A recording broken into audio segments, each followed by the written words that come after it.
Narmada aunty, మీరిప్పుడు ఏదో ఒకటి తినేంత వరకు ఈయన అస్సలు ఊరుకోరు. నాన్న రాఘవ, ఓర్చుకునుండు. ఇది కొత్త ప్లేస్, కొత్త మనుషులు కదా నర్మదకి. అడ్జస్ట్ అవ్వడానికి కొంచెం టైం అయితే ఇవ్వు. అత్తయ్య, ఇదేం కొత్త ఇల్లు కాదు, ఇది అమ్మ సొంత ఇల్లు. నా ఉద్దేశం రోహిత్ ఈవిడ కొడుకు తనిక్కడ లేడు కదా, అందుకే.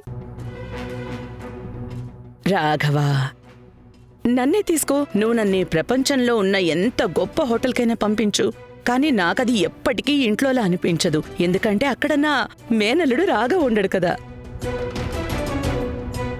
శైలజ గారు చాలా కరెక్ట్గా చెప్పారు. నాకు కూడా రోహిత్తో కలిసి తినడం అలవాటు కదా.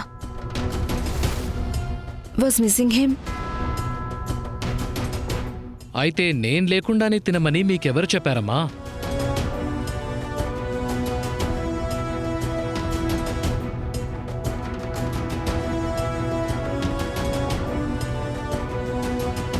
రోహిత్,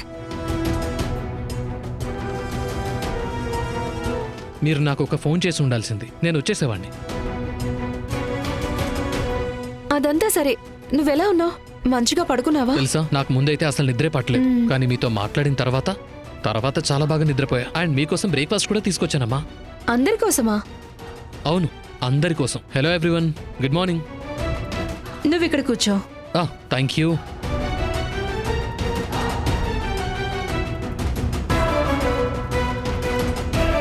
గారెలా?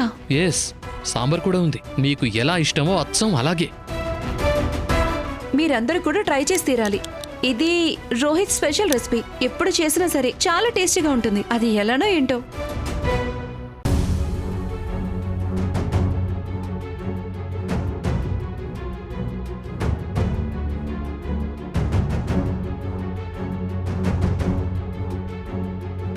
ఏంటి, నిజంగానే రోహిత్ షెఫ్ కూడానా? నీ కొడుకు చాలా టాలెంటెడ్లా ఉన్నాడే నర్మదా.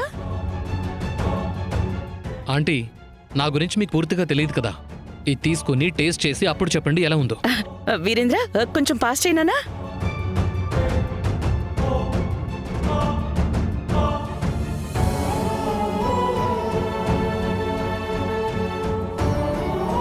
రాఘవ్, వద్దమ్మా, నాకు ఆకలిగా లేదు. అరే అసలు ఇదేంటి చెప్పు. ఇప్పటి వరకు నన్ను తినమని మొండిపట్టు పట్టావు, ఇప్పుడేమో ఆకలేదా? తిను రాఘవ్, లేదంటే నేను రావటం నీకు ఇష్టం లేదేమో అని నాకు అనిపిస్తుంది. యాక్చువల్లీ నేను నిన్ను అడగాలి కూడా, నువ్వు అసలు ఇక్కడికి ఎందుకు వచ్చావని. ఇందులో అడగాల్సిందే ఉంది. మా అమ్మ కోసం వచ్చాను, అయినా నేను ఇంకెందుకు వస్తాను? అసలైనా రేఖే నాతో చెప్పిందిగా, మనం అడ్డుగోడలు పడగొట్టాలని, కట్టకూడదని. అవునా రేఖ? ఆ విషయం నువ్వు నీ డియర్ హస్బెండ్కి చెప్పలేదేంటి?